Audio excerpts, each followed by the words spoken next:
हरियाणा में विधानसभा चुनावों की तारीख का ऐलान हो चुका है। अब इस पर भारतीय जनता पार्टी के नेता कितने तैयार हैं, इस पर बात करने के लिए हमारे साथ कैबिनेट मंत्री मूलचंद शर्मा जी मौजूद हैं। शर्मा जी, अब तो विधानसभा की तारीखों का ऐलान हो गया, क्या कहेंगे? मैं सबसे पहले चुनाव आयोग का धन्यवाद करता हूं। और चुनाव पहले 18-21 में हुए थे, आज 1 तारीख को चुनाव है। और चुनाव में क्या है कि चुनाव आयोग ने निर्णय लिया है, ऐतिहासिक फैसला है, समय से पहले है, लोगों की डिमांड है, हम भी चाहते हैं समय से पहले चुनाव हो। और इस चुनाव के परिणाम जो 4 तारीख को आएंगे, फिर प्रदेश में कमल खुलेगा। तीसरी बार हरियाणा में भारतीय जनता पार्टी की सरकार बनेगी। क्यों हरियाणा की मैं नवज को जानता हूँ, हरियाणा हमेशा केंद्र के साथ चलता है। केंद्र से योजनाओं का लाभ मिलना, प्रदेश को मिलना, आम व्यक्ति को लाभ मिलना। तीसरी बार हरियाणा भारतीय जनता पार्टी की सरकार बनेगी। और एक सरकार ऐसी बनेगी जो जिसको कहेंगे कि आदमी, जो मेरे मित्र कहते हैं, और जो आंकड़ा है उससे भी फालतू होकर छिड़ी। अच्छा, एक चीज बताएं कि आप कह रहे हैं कि सरकार भारतीय जनता पार्टी की बनेगी, लेकिन समय से पहले भी आप कह रहे हैं कि समय से पहले फैसला हुआ है, जल्दी चुनाव कराए जा रहे हैं, तो कितनी तैयार है भारतीय जनता पार्टी? नहीं, हम तो तैयार हैं, हम तो लोकसभा से ही चुनाव की तैयार हैं। हम तो मैदान में हैं लोकसभा से, हम गए कहाँ हैं? अब भी हम चुनाव की बता थोड़ी आचार से ये डेट रखी, 3 दिन में तैयारी लग रहे थे, ये चुनाव की तैयारी थी, पर लग रहे थे भारतीय जनता पार्टी कार्यकर्ता। उन पे दूसरे मित्रों पे तो संगठन भी नहीं है। वो तो ये था कि भाई दाव लग गया, तो दाव लग जाता ना कि बाई चांस में मार गए कहीं ना कहीं लोकसभा। ये विधानसभा का चुनाव होगा, ऐतिहासिक चुनाव होगा, संगठन का चुनाव होगा, व्यक्ति का, गरीब व्यक्ति का चुनाव होगा। ये बार बार अपमान करते हैं ना, पोर्टल कौशल, ये अपमान करते हैं। चौधरी भूपेंद्र हंसा अपमान करता है, और जब भी करता है ना, खर्ची और पर्ची का ये अपमान करता है। हरियाणा में 1,40,000 लोगों को बिना खर्ची बिना पर्ची के नौकरी हरियाणा में दी है।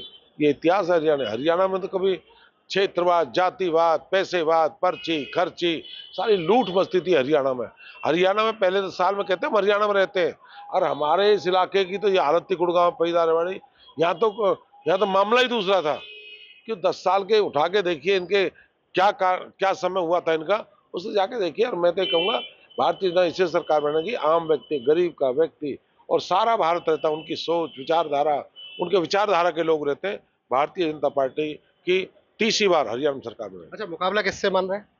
नहीं, मुकाबला हो, जब सरकार बननी है, मुकाबला तो कोई 20,000 से भी लेगा, कोई 10,000 भी लेगा, कोई 40 भी लेगा। तो मुकाबला क्या है, जनता करेगी मुकाबला, तो हम क्या करेंगे? कांग्रेस के जो आपके मित्र हैं ना, वो कहते हैं कि सरकार तो हम बनाने वाले हैं इस बार। नहीं, उनको बहुत बिना सरकार के रह नहीं सकते, बिना सरकार के वो रह नहीं सकते, और बिना सरकार के बिना पानी की मच्छी नहीं रह सकते। क्यों? बेरोजगार हैं।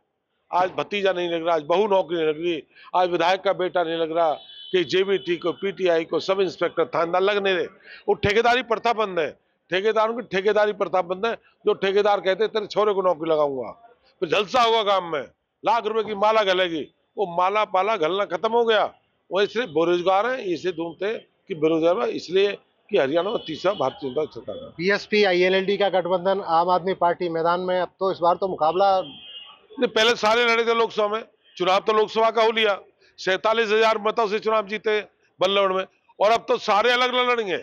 अब तो कोई है, चाहे सीटीआई वाला है, हाथी वाला है, आप वाला है, कांग्रेस वाला है, उनके 5-5 मित्र, अब तो सारे लड़ रहे हैं। जब तो एक लड़ रहे थे सब, जब तो एक निशान था, अब तो सारे अलग अलग।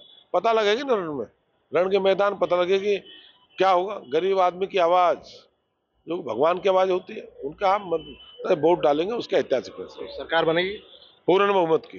तो ये कैबिनेट मंत्री मूलचंद शर्मा एक बात साफ तौर पर कह रहे हैं कि चुनाव आयोग ने तारीखों का ऐलान कर दिया है, लेकिन भारतीय जनता पार्टी पहले से तैयार थी और बीजेपी की सरकार तीसरी बार फिर इतिहास बनाएगी। बीजेपी की सरकार एक बार फिर हरियाणा में बनने वाली है। दीपक गौतम, सूर्य समाचार, फरीदाबाद।